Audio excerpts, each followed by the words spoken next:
the second chapter from The Good, the Bad and the History. Max is back at St Mary's, slowly recovering from her injuries. I haven't read the first chapter because Headline have already put it out there as a kind of taster. And also, the second chapter doesn't really give away any spoilers. Because occasionally one or two people get quite agitated about spoilers. So this is chapter 2. And Max is in sick bay, waiting to see what's going to happen to her next. So here we go. After that brief excitement, the days in sick bay dragged past, and outside sick bay too. St Mary's doesn't behave well in captivity, and after a few days of everyone being restricted to the main building and grounds, a sort of cold-its mentality set in. First out of the gate, literally as it turned out, were Bashford and Roberts, who disguised themselves as nuns. Why nuns was never actually established, and Mrs. Enderby was extremely unhappy over their unauthorised incursion into wardrobe. Anyway, they blatantly strolled out of the gates and down to the village to enjoy a night's quaffing at the Falkenberg Arms, and taking the opportunity to exchange news with Ian Guthrie, of course. Their problems only began when they attempted, somewhat unsteadily and with a great deal of giggling, to break back into St Mary's, and were caught trying to climb in through the window they had carefully remembered to leave open, but Hyssop had since discovered closed and locked. Even then, they would probably have got in somehow, had not the swans taken offence at this breach of the unofficial Swan/St Mary Treaty as it related to nocturnal perambulations, and moved in for the attack. Our two swan ship-covered rascals were eventually rescued. Sorry, I'm very hot. And hauled before Dr. Bairstow and subjected to massive sarcasm, the gist of which seemed to centre around the stupidity of being caught, rather than the original transgression.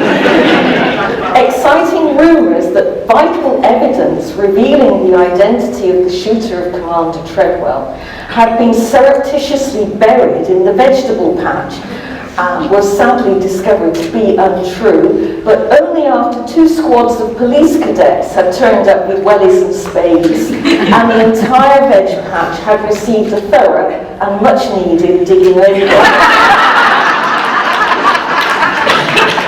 A grinning Mr. Strong's comments on the quality of their bastard trenching had not been well received.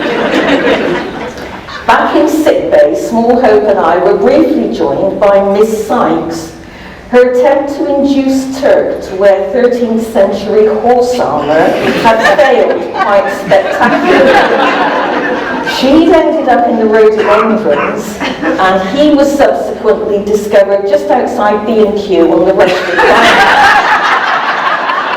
attempting to rid himself of his decorative scarlet feather headpiece by rubbing himself against one of those diddy little smart cars. A comparatively minor event, you'd think, but equine intransigence escalated the situation considerably, eventually involving the car owner, trapped inside and terrified, the car park attendant, the police, several insurance companies, the highways agency, the farmer who owned the broken fence, Mrs. Huntley Palmer in her capacity as local magistrate, a traumatised veterinary surgeon, and Dr. Bairstow's entire range of diplomatic and political skills. The R&D zip wire to freedom went about as well as you would expect, and the reluctant Dr. Bairstow was eventually forced to authorise use of the cherry picker for the purpose of rescuing those left dangling precarious some 20 feet above the ground. Apparently everyone's first choice had been to leave them there hanging for the sport of crows. Or swans, possibly. "It's never dull here, is it?" said Lady Amelia, watching rescue operations from our window. Well, no, it wasn't, but we couldn't afford to lie around much longer, not least because I was bored out of my skull. Fortunately, there seemed to be a general feeling that a bored Maxwell boded badly for everyone. I was supposed to be a library assistant, and apparently it was time I took up my duties, so they kicked me out of sick bay to report to Dr. Dowson. The library at St Mary's is beautiful. It's one of the first things I saw when I arrived here for my job interview. It's a long room, but not narrow, with cases and bays all along one wall, and tall windows opposite with more bookcases in between them, because I suspect Dr. Dowson is psychologically incapable of seeing a blank bit of wall and not shoving a bookcase in it. I have to ask, actually, are there any librarians in tonight? This is for you. This is for you.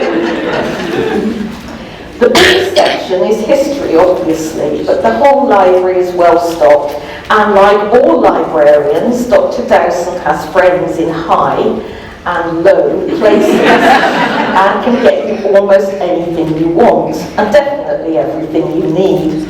When I was head of the history department, a great pile of papers would appear on my desk at least once a month, all of which I had to read and initial, and persuade my department to read and initial too. Everyone in the history department is required to be current in their chosen field.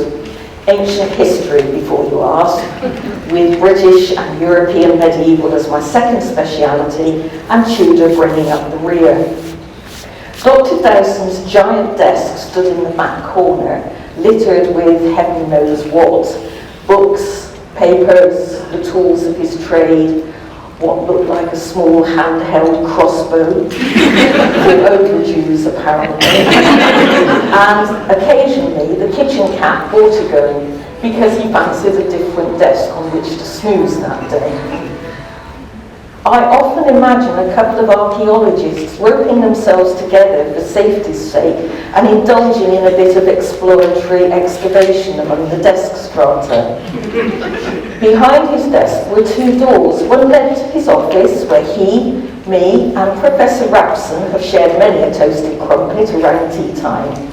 The other door led to the archive room, currently almost empty since the main body of material had been removed for its own safety. Our archive is really what St Mary's is all about.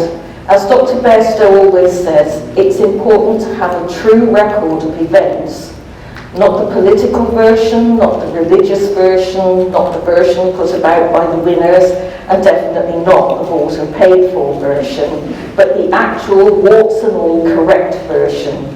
Given the way history has been rewritten, reimagined, or downright faked over the last 100 years or so, you can imagine how many people would like to get their hands on our archive to misrepresent, alter, amend, or completely obliterate the inconvenient bits of history not quite in line with current fashionable thinking.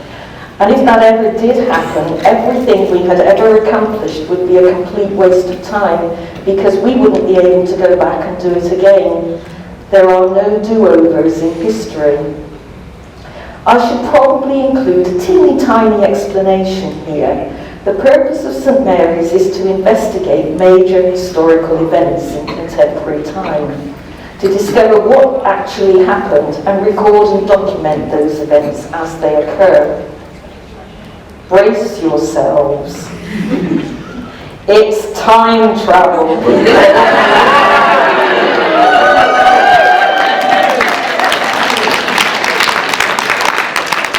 Bloody hell, that felt good. I'm going to do it again. It's time travel.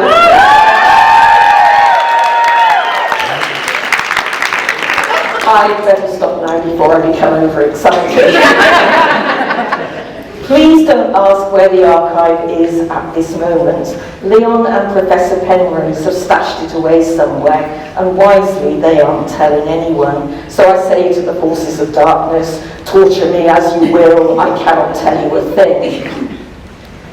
But back to the first day of my new job. Dr. Dowson himself is short, round and bespectacled, the very epitome of librarianism. He's also a master forger, swan battler, former freedom fighter, and perpetually at war with his best friend, Professor Rapson, who occupies R&D on the floor above. The two of them were at Thirsk before they came here, and they've been together for years. Sometimes I worry about what will happen to the survivor when one of them dies. Which, if the professor keeps inventing stuff that reaches down through the library ceiling, could happen at any moment. Anyway, I've been an historian, a bounty hunter, a filing clerk in a sinister organisation in the future, and now I was a library assistant. Quite a logical career path if you think about it. The job itself was quite enjoyable. I began by developing the traditional oppressed librarian shuffle. That's Library 101. The next step was to overload the book trolley's top shelf until it tips over as soon as you try to wheel it away. Once that's mastered, you can move on to overloading the entire trolley. You heave it around the library, adding more and more books as you go, and complaining loudly about your back. Library staff who don't have bad backs aren't doing their job properly. Of course, you could easily take just half the books and shelve them, and then come back for the second batch, but that's not the library way. Then there's the never being able to access the top shelf because you're not tall enough and can't find the elephant's foot maneuver. There's supposed to be a foot in each bay, but there never is. Anyway, the correct procedure is to stand on one of the lower shelves, clamber up like hook clenched in your teeth. And before health and safety people begin to fibrillate, you don't always bring the bookcase down the top of the stairs, so stop complaining. The whole manoeuvre is stylishly completed by returning to ground level and falling over the elephant's foot, which turns out to have been hiding behind you the whole time. Colleagues will then mark your dismount for artistic content and technical difficulty. Obviously, I was a gawk to take up my new duties, but first things first. I have to know, I said to Dr. Dowson, the domestics from my last visit, who won the flesh-eating contest? Us or Thirsk? Oh, us, he said, beaming, naturally, by 1.5 cadavers. And the buggers cheated, Max. There were cut marks on the long bones, would you believe? I would, actually. Academic competitions are cutthroat, and rules are not always adhered to quite as strictly as they should be. Anyway, he went on, I'm happy to say there was massive ill will at the presentation ceremony. Our esteemed colleagues at Thirsk are not good losers, I fear.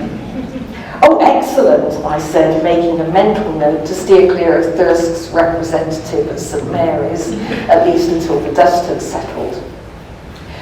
Without any planning on my part, I'd arrived at a good moment, according to Dr. Dowson anyway. Most of the professional staff was still away at the annual cataloguing conference in Crickhithe. They'd been training for months, he informed me, as I slathered butter on a stack of crumpets nearly as tall as me, and had escaped our current lockdown by less than 24 hours. Training, I said, for a conference. He nodded eagerly. The annual Catalogers Conference Catalogers Cataloging Competition.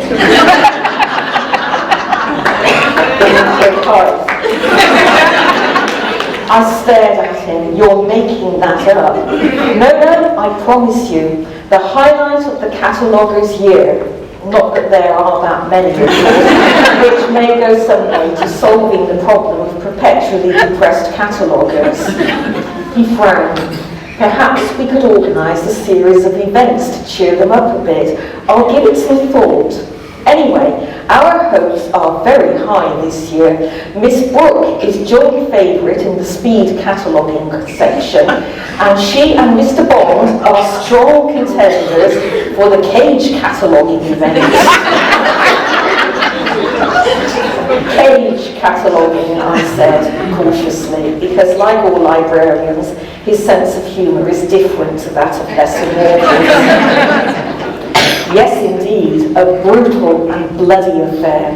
I myself was twice a runner-up in my youth, not these days, of course. My old wound still aches when the wind is I was at first then, and it was, perhaps, unfortunate that was the year our first team was drawn against that of Northallerton. No love lost there, as you can imagine. It was carnage, Max. So much blood. I vividly remember a colleague, both arms broken, turning the pages with her teeth.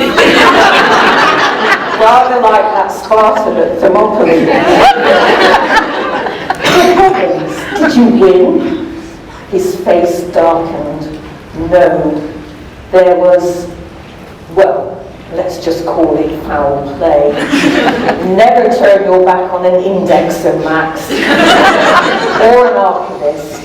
Especially an archivist. Just plain bonkers, every single one of them. Rituals, he added mysteriously, among the stacks. The more powerful archivists can actually hear the documents whispering their secrets to each other in the dead of night. Never venture into an archive without the most powerful protection you can afford. And what would that be? Well, I personally wouldn't even contemplate such a thing without a platoon of SAS, half a dozen surface-to-surface missiles, and a jug of holy water. There, best advice I'll ever give you. That and staying out of Northallerton, of course. I've been banned, I said gloomily. There had been the small matter of a stolen sword. Dr. Dowson beamed. A good start. I really feel you and the world of librarianism are meant for each other. Now, until our team returns, triumphantly I have no doubt, we must simply do the best we can. How are you at sessioning? So, as you can see, a whole new range of skills for me to master, but I enjoyed it. There's something very satisfying about shelving books, making sure the whole bay is perfect before moving on to the next. And then scowling at the bunch of feckless wastrels, or historians as they like to call themselves, as they burst into the library and touch the books again. Which apparently is something that is allowed to happen, whereas glaring at any and all potential readers is not. It strikes me the world of librarianism needs a little rethinking. Where was I? Yes, working happily away in the library, eating crumpets and not bothering anyone. I still had to report to sickbay, presumably they hadn't given up hopes of me suffering a relapse, but there were snatched hours with Leon and Matthew for chats and things, and just for the moment everything was astonishingly quiet. I tried not to worry that this might be the calm before the storm.